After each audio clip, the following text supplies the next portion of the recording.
Here we have an Elite dev diary talking about multiplayer in Elite Dangerous.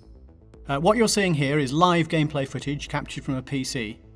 You're seeing two of us flying live, if you like. I'm flying the ship ahead. Igor, the lead programmer, is flying the ship that we've got the camera attached to. Now, this pursuit, I'm not fighting back. Igor is actually trying to kill me, but obviously being fairly gentle because we want to be able to show some of the things that are going on. Now, there are things about this sequence that clearly you'll say, oh, what about this? The answer is there's no HUD, there's no cockpit view because we're not ready to show those yet. And the ship trails are placeholder. We're also not showing things like the retros on the ship, which will help show as it's turning and all that sort of thing, but we're just not ready to show those yet. Also, there's no sound, so you've got to listen to me rabbiting on. So, the other thing I wanted to talk about is how the multiplayer works. So what you're seeing here is two players working across a network effectively, but also you can choose who the players that you might meet are.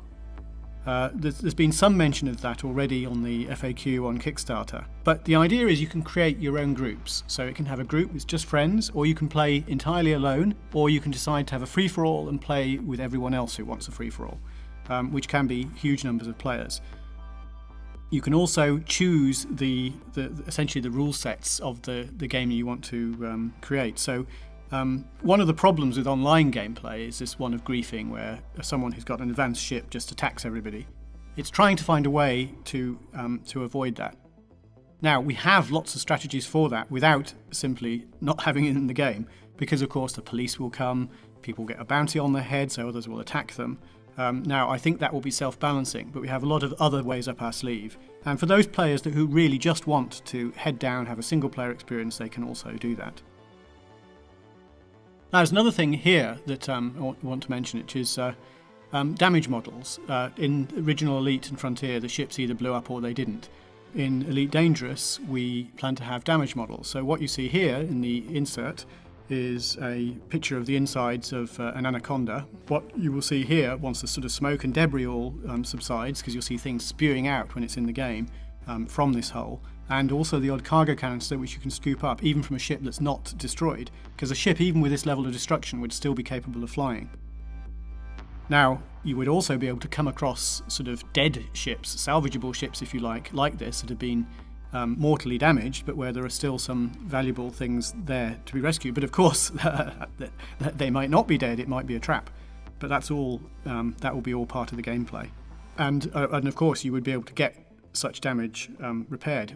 What you'll be able to do is see in the hull, you can see into the interior, so you'll see that the richness of how the ship is sort of put together, if you like.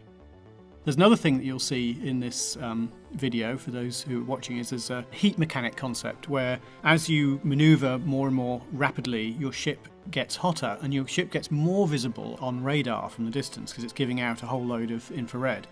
What this means for combat, if the combat goes on too long, other people will start coming in because they'll see you from long range. And that mechanic, well, apart from the fact it should make dogfights get sort of more interesting, and also from a third-person point of view, you see a dogfight happening, you'll want to go over there and join in because it's likely the two ships will sort of be at a lower state than they were before. And so that is not fully implemented yet, in the sense you don't see this thing flaring, but you can see some of the panels in the ship lifting up to create cooling, and that's what's being shown here.